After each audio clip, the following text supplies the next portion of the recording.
This is formative review one. Like I said, we're in a few weeks' time, a couple of weeks' time, we'll do a second one, just closer to the deadline, so it gives you more pointers on other aspects. Today's focus, as you know, is really just on context and research, and just making sure that you're okay with how the project's going so far. And we'll be looking at the assessment criteria highlighted here as well. So just really these elements. Okay. In terms of your project, how do you feel like it's going so far? I feel like the sort of planning and production has gone well via the sketches and the 3D models, That's and good. how.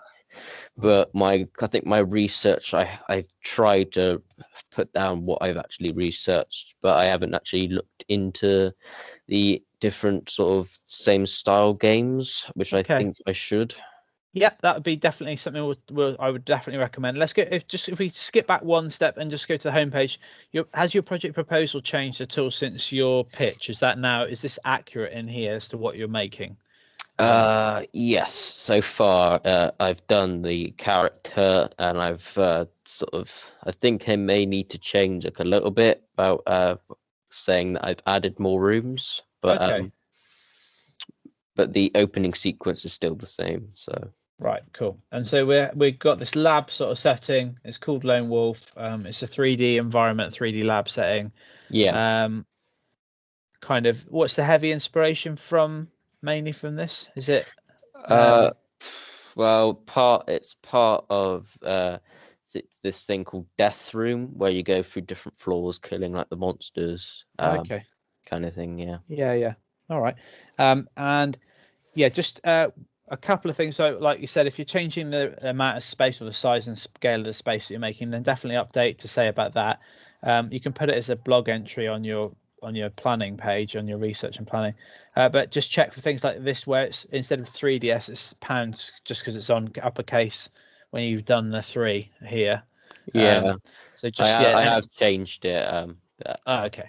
But yeah, just make sure this is reflecting what the final version should be. Okay. Yeah. So what do I just put a blog saying that, oh, it's a 3DS, not pound DS or something? Yeah, and more importantly, like if any technical details have changed, like the rooms and things like that, Yeah. don't necessarily blog just to say address the typos, but like just if technical developments have changed. Yeah. Yeah. So context and research. So you were saying that really you need to look more at the inspiration and those kind of aspects, and look at games that are inspiring the design a bit further. Yeah. Yeah. Well, give me examples of what franchises you're thinking to look at for that. Thinking about looking at like a Death Room and sort of zombie horror games and sci-fi games to see what are the key features and what's common among them, so that I can probably add them into my sort of map. Okay, yeah, definitely, and particularly focusing on the opening stages of those games as well. Yeah, for the full game as well. Like, because obviously each genre has key things in them to make them what they actually are. Mm-hmm. So. But yours is what, a science fiction, or is it what's your? It's sci-fi horror, so it's a bit both. Yeah, and so yeah, what examples have you looked at? So far you've got a bit of Call of Duty at the start here, I noticed, and then World War II. That's why is that in there? Well, because the task was to like look at one of the games, sort of working the games, and look at the opening sequence and answer the questions. Mm-hmm. The game I recently played was Call of Duty, and so I looked at the opening sequence of that, and it's got a lot of history behind it. Yeah. So from that really, because that was an opening one, I think it would be, like you're saying now, it'd be better to kind of maybe the same exercise but with more relevant examples. Let's say Dead Space or Alien Isolation or whatever it might be, but games of that and there's more similar nature to what you're trying to emulate. I'm trying to find I think or Death Room, as you. The only sort of opening sequence that I've played that's to do with sci-fi is Mass Effect Andromeda. So again, you don't always have to have played them. You can review. There's tons of playthrough footage that people upload, so you can review games and titles that you're not as familiar with, maybe that you haven't played, but it would still, as I say, like Alien Isolation would be, I'm sure, a good one, as would Dead Space, you know, for examples that, again, like I say, you don't have to have played them, but they will probably be useful in terms of demonstrating what you're trying to emulate. Okay. Yeah. So I think I can see we've got primary research. What was that used for? Just to gather a sort of sense of the audience profile, or what? Yeah, it was to do with what sort of monsters the audience would like to see within the game, and like what kind of gender are doing the questions. So I can see if I can focus more on that type of audience than the other sort of normal audiences. Yeah. Okay. What I would say is that that's fine and that's useful. What you could do if you're looking at audience profiling is that idea of comparing it to national data as well. So if if you cast your mind back to when I was talking about the data that UKIE publish for games, that you can get some statistics from here and cross compare them with your survey data to see like if you go to industry facts page here. Yeah. You could get some of the more recent consumer market, let's say, like if you're focusing on UK data, for example, you can get specifics on that kind of like demographics and diversity for players from the UK. So this one being last year's census is going to be quite useful, or player diversity and demographics and stuff. Yeah. Yeah. So just a little bit of cross comparison with this kind of information. I'll just pop this link in the chat here, so you've got that more immediately. Again, it's on the Teams page as well, but that kind of stuff. I think what we've got on let's just check on the guidance for content. I just want to check for practical skills, because I think what we've got is, when I'm looking at a research and context page, we've got kind of a lot of things that should live on your practical skills and pre-production page. Yeah. So for example, your Gantt chart, your time management plan, I saw was on your research and context page.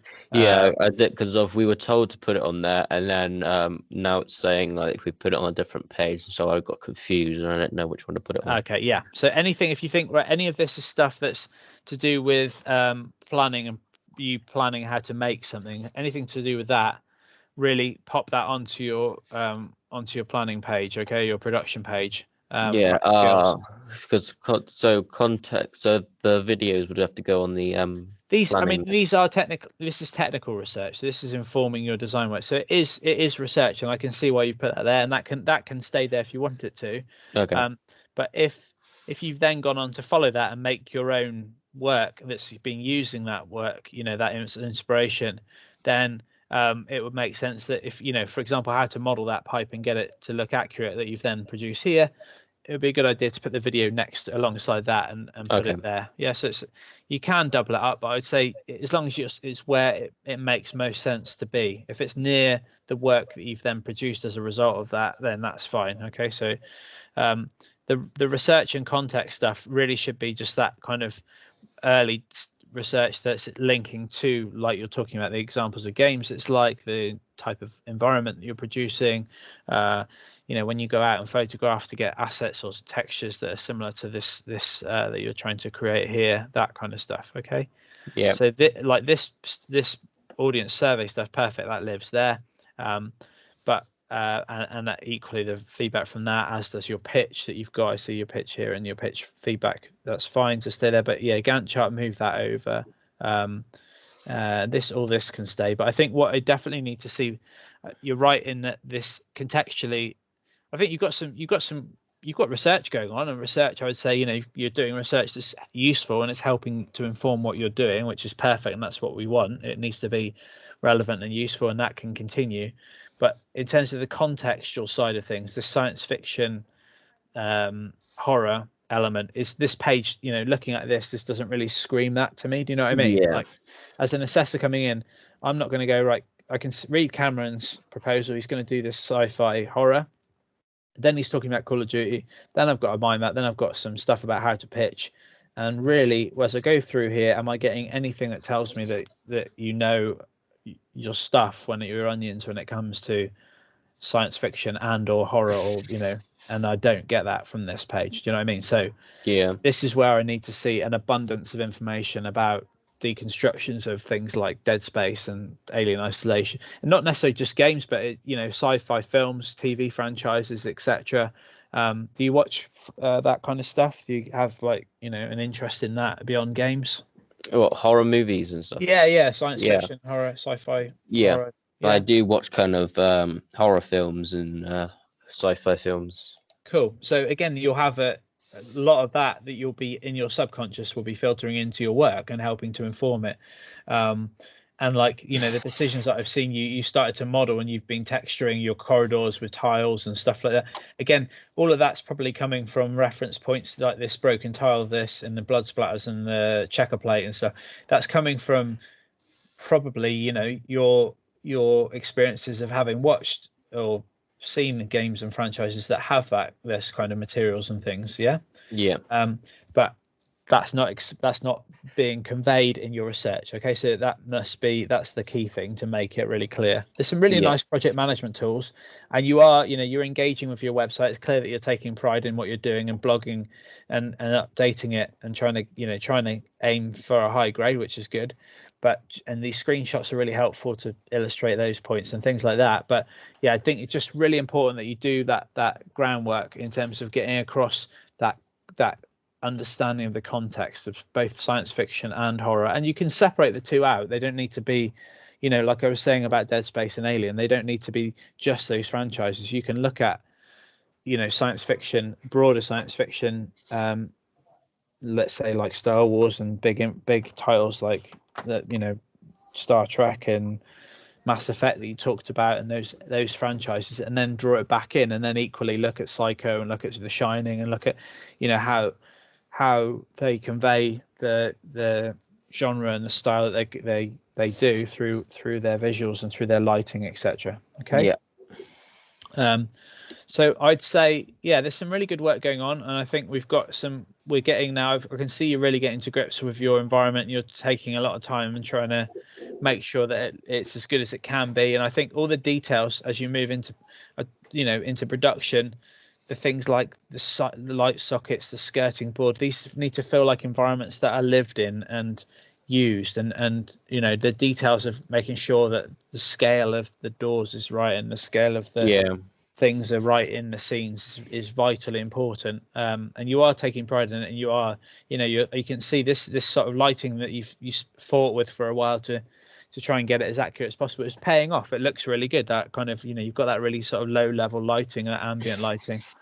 And with sci-fi, again, when you look at science fiction, to really sort of scream that it's sci-fi rather than just this being a dingy corridor, if you had some emissive lighting, some glowing lights and some things that sort of scream a bit more science fiction, and that will come from your research, that will really help to bolster the aesthetic that you're going for and make it tell that story to the player. Okay.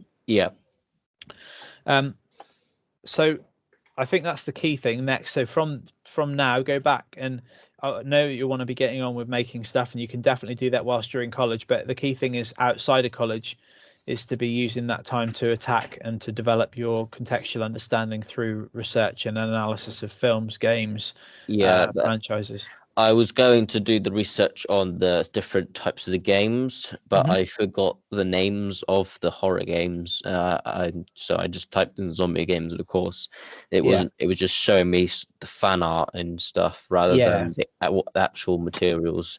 So that's why I got a bit confused. So I did ask, but nobody got back to me. So so again, part of the research process is for you to go and identify those things. Again, if you do a little bit more beyond just Googling those terms, but go to, let's say, games websites like Kotaku or what else am I trying to think of? I like IGN and places like that. You can get specifics on, let's say, the top examples of science fiction horror, and then that will take you to Dead Space and Alien and those sorts of games, and Amnesia and things for horror. So do you know what I mean? You'll start to explore those things as you're going through. But by all means, just let us know. We'll get back to you with that stuff as well. but try to get on with that and keep that running along in the background. So whilst you're in college, you can be developing the practical work and keeping this fantastic stuff going that you've started to develop with the practical work. And keep that going, but in the background keep adding to and developing and updating to really show off the context of the project. Okay. Yep. All right, Cameron, do you have anything else you would like to discuss with me as part of this formative review to take that forward?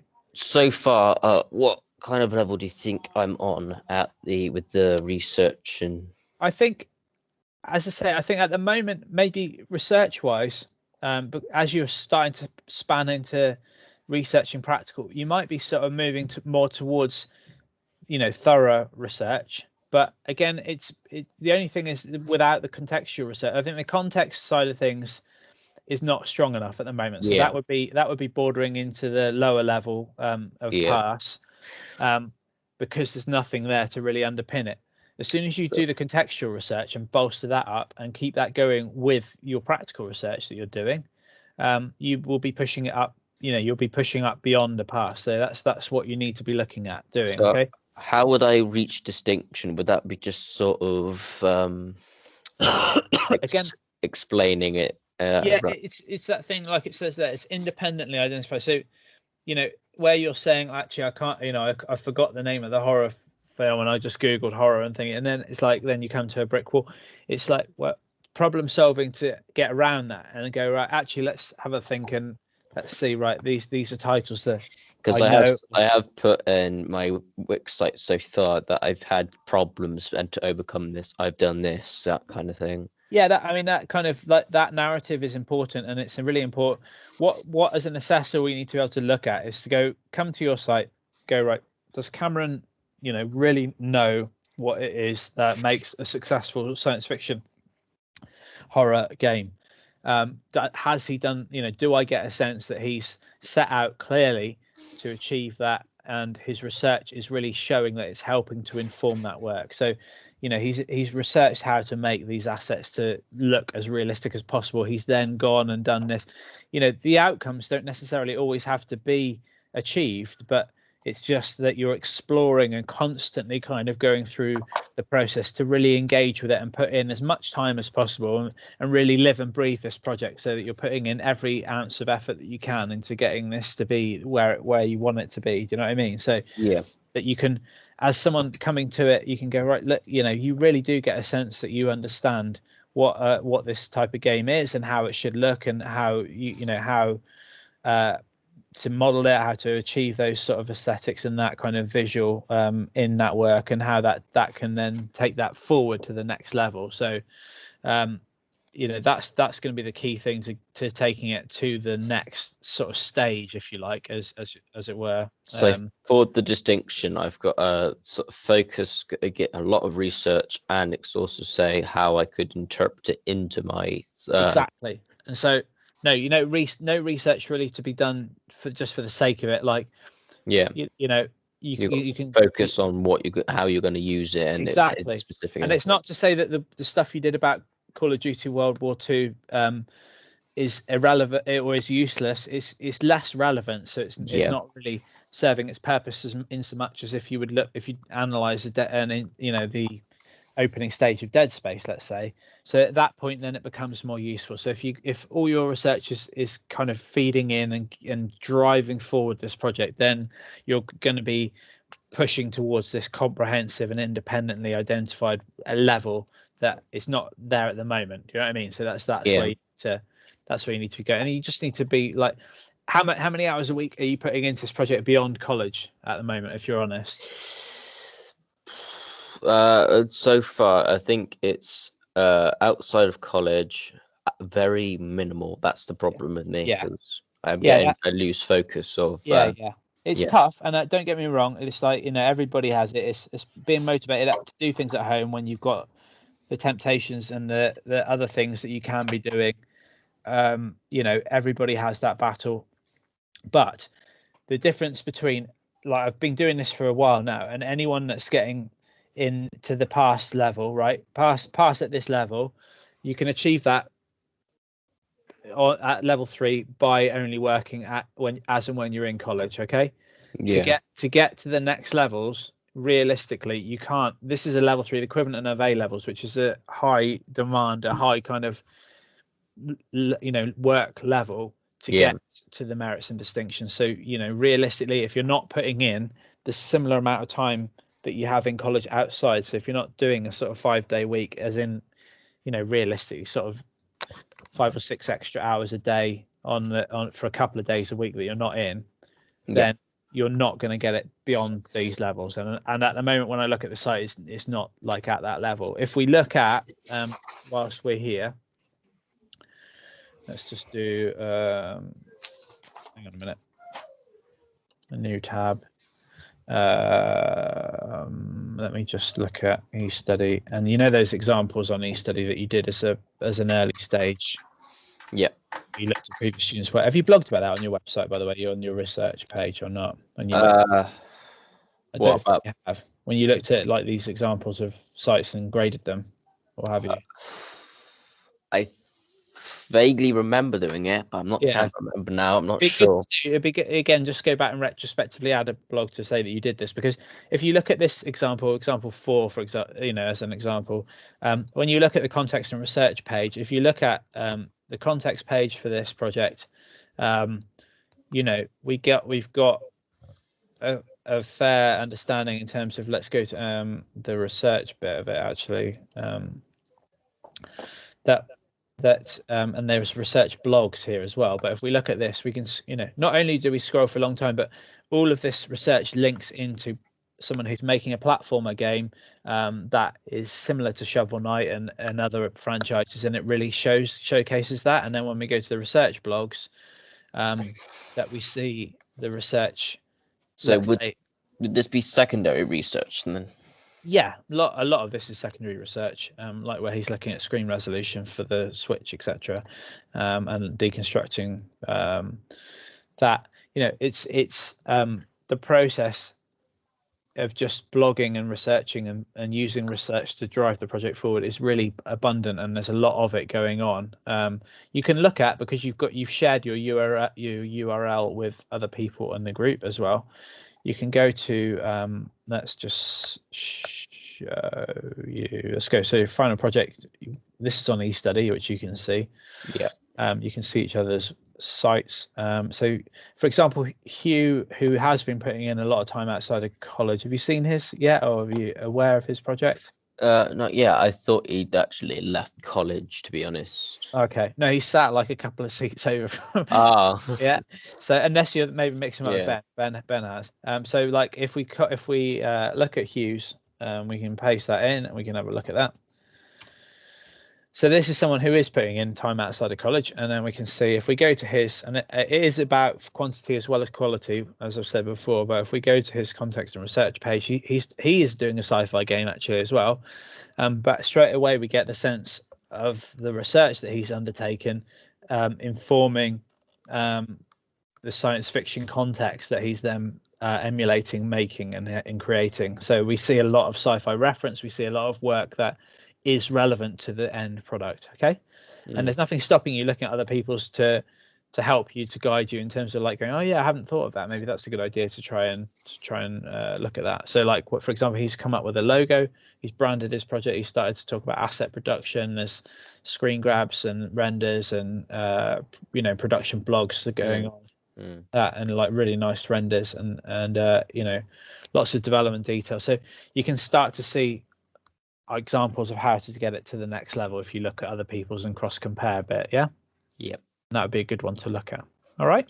Yeah. So if I did a logo, it would be sort of what on that would go on practice skills and production. Yeah. It's good to do as well, because next year, although you're not assessed on it this year, next year in terms of your project assessment, you are kind of, one of the skills that's added to the 4 grading criteria that you've got now is presentation, and branding and project branding as part of that. So that would help, and it will help to confirm the context of the project if you get a logo that represents and reflects the design and the idea properly. Okay.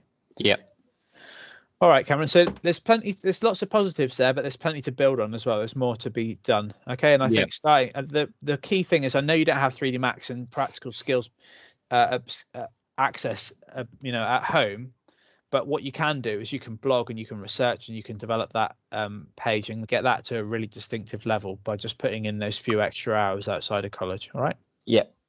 Good stuff.